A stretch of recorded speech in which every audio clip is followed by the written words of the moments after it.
Hi guys, I set up this village here at Cinnamon State Park. They set this up every year back in the classroom.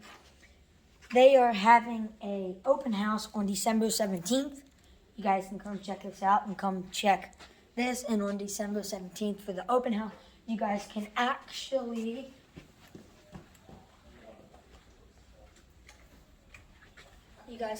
make your own Christmas ornaments. Here's a bear, a tree cookie, a nest, an owl, and then this is all the stuff you can use to make it. We got pine cones, you got pine bark, you got corn stalks, corn, beans, the tree cookie, shells, corn stalks, feathers, cotton balls, seashells, rocks, googly eyes, this white stuff, eggshells, and check the link in the description. Bye.